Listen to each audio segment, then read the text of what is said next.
আসসালামু আলাইকুম। আশা করছি সবাই ভালো আছেন। আজকে আমি ভার্বাল নিয়ে আলোচনা করব। আশা করছি আমার ক্লাসটি দেখার পরে ভার্বালটি সবার কাছে খুব সহজে ক্লিয়ার হয়ে যাবে। And I hope so. Okay, look, verbal তিন প্রকার। ভার্বাল তিনটা কি? Infinitive, participle, gerund. ওকে, বুঝতে পারছেন ভার্বাল মানে ভার্ব নিয়ে কাজ করা, ভার্ব নিয়ে সবকিছু।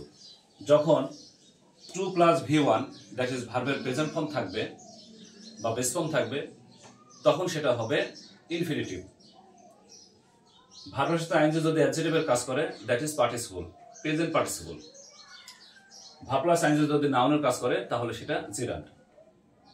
সহজে আমরা মনে রাখবো, কোনো বেস ফর্মের পূর্বে টু বসাইলে সেটা ইনফিনিটিভ হবে, আর টু ছাড়া যদি থাকে তাহলে সেটাকে বিয়ার ইনফিনিটিভ বলা হবে। That is present form of verb is called infinitive. যদি টু থাকে ইনফিনিটিভ, টু না থাকলে bare infinitive.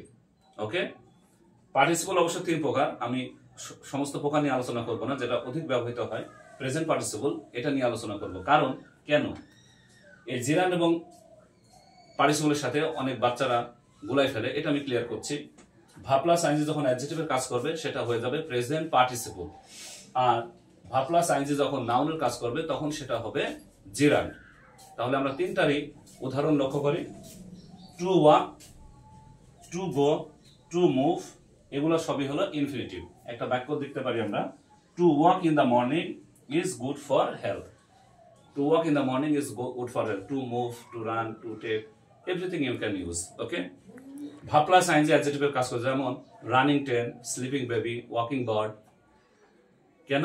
I saw a running train, or you can say he got into a running train. Running train, ট্রেনটা running, এটা participle, present participle. একই জিনিস verb plus ING যখন নাউনের কাজ করবে, যেমন দেখুন ওয়াকিং, রানিং, সুইমিং, নাউনের কাজ কি? সাবজেক্ট হিসেবে এবং অবজেক্ট হিসেবে ব্যবহৃত হওয়া সহজভাবে। তাহলে আমি বলতে পারি running is good for health, walking in the morning is good for health, walking is good for health. Here এই ওয়াকিং, রানিং এগুলো সাবজেক্ট হিসেবে ব্যবহার করলে সেটা জেরান্ডে পরিণত হবে। দ্যাট ইজ নাউনের কাজ করলে। ওকে, তাহলে সংক্ষেপে আমি আপনাদের বলছি, টু প্লাস ভার্বের বেস ফর্ম ইনফিনিটিভ, নাউনের কাজ করবে অবশ্যই ইনফিনিটিভটা, এবং ভার্ব প্লাস আইএনজি অ্যাডজেক্টিভের কাজ করলে পার্টিসিপল, প্রেজেন্ট পার্টিসিপল। আর ভার্ব প্লাস আইএনজি কি আপনার যদি নাউনের কাজ করে তাহলে সেটা হয়ে যাবে জেরান্ড। আর একটা কথা মনে রাখবে যে ভার্ব প্লাস আইএনজির পূর্বে যদি দি থাকে আর পরে অফ থাকে তাহলে সেটা হবে শুধু verbal noun. I can give you an example, that is the reading of history is interesting. Okay, I hope you understand. Thank you very much. No more today. Allah Hafiz.